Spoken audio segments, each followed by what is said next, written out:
کہ ایک آدمی نے شادی کی پاکستان میں، بیوی اس کی امریکہ میں، فون پہ نکاح ہو گیا، صحیح ہے نا؟ بندہ کہاں ہے؟ پاکستان میں، لڑکی کہاں ہے؟ امریکہ میں. واقعی لکھا ہوا ہے ایسے. پاکستان امریکہ کی مثال نہیں ہے لیکن بہت ڈسٹینس پہ ہیں کہ ان کا آپس میں ملنا ممکن ہی نہیں ہے. یہ پاکستان میں رہتا ہے، وہ امریکہ میں رہتے ہیں، نکاح ہو گیا، 1 سال کے بعد بچہ پیدا ہو گیا، تو بہشتی زیور میں لکھا ہے کہ یہ بچہ باپ کا کہلائے گا، یہ ناجائز بچہ بولو نہیں کہلائے گا. کہنے لگے یہ کیا ہے؟ وہ آپس میں ملے ہیں ہی نہیں تو یہ حلال بچہ کہاں سے کہلائے گا؟ نہیں یاری بات سمجھ. اور یقین فقہ کی کتابوں میں لکھا ہوا ہے، یہ سب کتابوں میں یہ لکھا ہوا ہے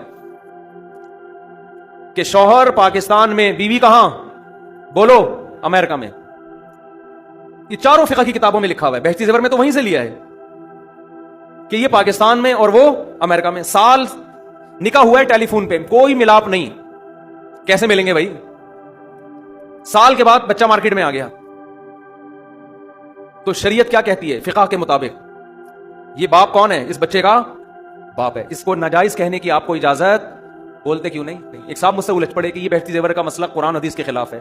میں نے کہا کون سی حدیث کے خلاف ہے آپ یہ بتا دیں. کہنے لگے یہ ممکن ہی نہیں ہے عقلاً. میں نے کہا ابھی آپ کہہ رہے تھے یہ قرآن حدیث کے خلاف ہے، اب کہہ رہے ہیں کہ یہ کس کے خلاف ہے؟ عقل کے. ایک بات پہ ٹکو. باطل کی عادت یہ ہوتی ہے کبھی ایک دعوے پہ وہ ٹکتا نہیں ہے. تو ان یہ جتنے باطل لوگ ہوتے ہیں نا، یہ کبھی کسی ایک بات پہ ٹکتے، بولو ٹکتے نہیں ہیں. کبھی پینترے بدلتے ہیں، گھومتے ہیں. کیا بات کر رہا تھا یار میں؟ وہ بات کہتے ہیں، ہاں وہ مثال دے رہے تھے کہ پاکستان میں ہے اور بیوی کہاں ہے؟ امریکہ میں. یہ مسئلہ بھی خوب سن لیں، مسئلہ بھی ایسا ہی ہے.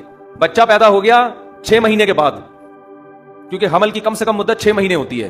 7 مہینے میں بھی آ سکتا ہے، 8 مہینے میں بھی آ سکتا ہے. آنا نہیں چاہیے، ٹائم پہ آئے تو زیادہ اچھا ہے، لیکن آ سکتا ہے. تو وہ بچہ فقہ کی تمام اسلامک لا کی تمام کتابیں جو 1300 سال پہلے مرتب ہوئی ہیں قرآن حدیث کی روشنی میں، وہ چاروں فقہ کیا کہتے ہیں کہ بچہ کیا کہلائے گا؟ حلال.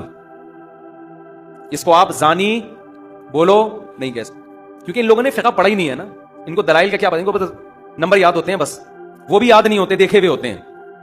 اور ان میں بھی عربی نہیں آتی، اردو ترجمے آتے ہیں، پھر مجتہد بنے ہوتے ہیں. تو میں نے ان سے کہا، میں نے کہا کون سی آیت کے خلاف ہے یہ مسئلہ؟ کہہ رہے ہیں یہ ممکن ہی نہیں ہے. میں نے کہا ممکن نہ ہونا عقل کے خلاف ہوتا ہے، قرآن حدیث کے خلاف نہیں ہوتا. قرآن کی کون سی آیت؟ میں نے کہا ہم کہتے ہیں آپ بتاؤ یہ مسئلہ کہاں سے نکالا؟ یہ مسئلہ حدیث سے نکالا ہے. الولد للفراش، بخاری مسلم کی حدیث ہے. بچہ اس کا ہے جس کے بستر پہ پیدا ہوگا. یہ بستر کنایہ ہے بیوی سے. نبی صلی اللہ علیہ وسلم نے فرمایا بچہ اس کا ہے جس کے بستر پہ پیدا ہو. وللعاہر الحجر، حجر بھی ہے ہجر بھی، ہجر زیادہ بہتر ہے. اور جو زانی ہے وہ محروم ہوگا، اس کو بچے کی نسبت اس کی طرف نہیں ہوگی. جس کے بستر پہ پیدا ہوا اس کا ہے. یہاں بستر یہ کنایا ہے کہ جس کے بیوی کے ہاں پیدا ہو، اس لیے کہ بیوی آپ کی ہو، بستر کسی اور کا ہو تو بھی بچہ آپ کا کہلاتا ہے نا. نہیں آئی بات سمجھ میں؟ ارے ہسپتال کا بستر آپ کا بستر ہوتا ہے جہاں بچے پیدا ہو رہے ہیں. ہسپتال میں جو بچے پیدا ہوتے ہیں وہ آپ کا بستر تھوڑی ہوتا ہے، وہ تو آپ نے ہسپتال والوں سے رینٹ پہ لیا ہوا ہے. لیکن بچے پھر بھی آپ کے کہلائیں گے کہ نہیں کہلائیں گے؟ وجہ اس کی ہے کہ جس کے جو جنم دے رہی ہے وہ بیوی آپ کی ہے. تو یہاں فراش سے مراد فقہا کہتے ہیں کیا ہے؟ بیوی. جس کے بیوی کے ہاں بچہ پیدا ہوگا تو نبی نے فرمایا وہ اس کے ہوگا جس کی بیوی ہے.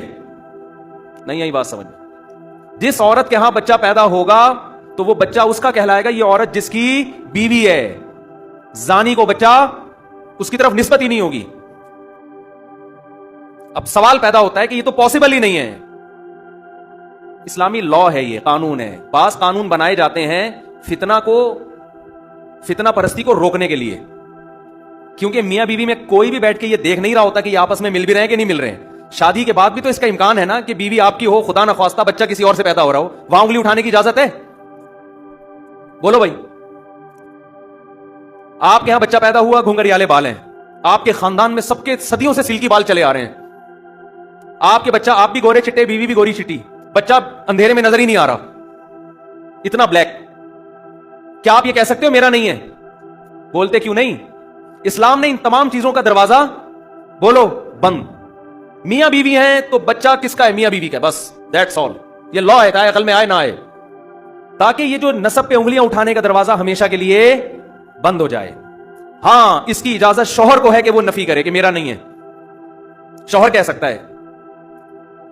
میں سمجھا پا رہا ہوں اپنی بات؟ شوہر کو یہ حق ہے کہ وہ یہ کہے کہ بھائی میرے سلکی بال، خاندان میں پاکستان میں بیگم، امریکہ میں تو ملا ہی نہیں ہوں، یہ مارکیٹ میں کہاں سے گیا؟ شوہر کو اجازت ہے کہ وہ کیا کرے؟ نفی کرے. لیکن اسلام کہتا ہے جب آپ اس بچے کی نفی کر رہے ہو کہ میرا نہیں ہے، اٹ مینز آپ بیوی کو اس پر زنا کی تہمت لگا رہے ہو. سمجھ میں آ رہی بات؟ آپ کیا کر رہے ہو؟ تو یہ تہمت بھی اسلام اتنی جلدی اتنے آرام سے ایکسپٹ نہیں کرتا. اسلام کہتا ہے یا تو 4 گواہ پیش کرو. آپ ایسا ہی نہیں آپ کسی پہ کہہ سکتے اس نے زنا کیا ہے. آپ جب یہ کہہ رہے ہو میرا بچہ نہیں ہے، اٹ مینز کہ آپ کیا کہہ رہے ہو؟ یہ زانیہ ہے. زنا کے لیے 4 گواہ پیش کرو. وہ نہیں کرتے، لعان کرو عدالت میں جا کے. عدالت میں آپ 5 مضبوط قسمیں اٹھاؤ کہ مجھ پر اللہ کی لعنت اگر میں جھوٹ بول رہا ہوں اور اس نے زنا کیا ہے.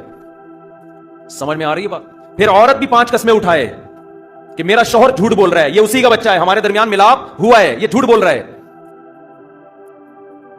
اس کے بغیر آپ بچے کی نفی نہیں کر سکتے. عورت اگر اقرار کر لے کہ ہاں میرا نہیں ہے، لیکن شو نہ کرنا چاہ رہے ہو، وہ عقلی لحاظ سے ملنا ناممکن بھی ہو، پھر بھی فقہا کہتے ہیں یہ تعویل کی جائے گی. ہو سکتا ہے کرامت کے طور پہ مل گئے ہوں، جیسے سلیمان علیہ السلام کے دور میں وہ بزرگ سیکنڈوں کے اندر تخت اٹھا کے لے آئے تھے نا، تو عین ممکن ہے کوئی جن سیکنڈوں کے اندر اس کو وہاں لے گیا ہو. اگرچہ لوگ یہ باتیں سن کے ہنستے ہیں، لیکن اگر قرآن و سنت کو فالو کرنا ہے تو قرآن و سنت آپ کو ایسے موقع پہ تعویلات کرنے کا حکم دیتا ہے. اسلام کہتا ہے یہ رائٹ صرف ہسبینڈ کا ہے کہ وہ کہے کہ میرا نہیں ہے، اور اسلام کہتا ہے ایسے آرام سے ہم مانیں گے نہیں کہ تمہارا نہیں ہے، تمہارے باپ کو بھی ماننا پڑے گا. نفی کی اس کا مطلب تم اس کو بیوی کو زانیہ کہہ رہے ہو. زانی کا الزام لگانے کے لیے کورٹ میں جانا پڑے گا، عدالت میں 4 گواہ پیش کرنے پڑیں گے. نہیں پیش کر سکتے، 4 قسمیں اور 5ویں قسم اٹھانی پڑے گی. اس کے بعد بچے کی تم سے نفی ہوگی. بیوی اگر اقرار کر لیتی ہے تو بچہ اس کے حوالے کیا جائے گا، اور بیوی بھی اگر کہتی ہے میں نے زنا کیا تو اس کو رجم کر کے پتھروں سے مار کے ہلاک کیا جائے گا. اس پروسیس کے بغیر یہ کہنا کہ یہ میرا بچہ نہیں ہے، یہ اسلام میں ممکن نہیں ہے.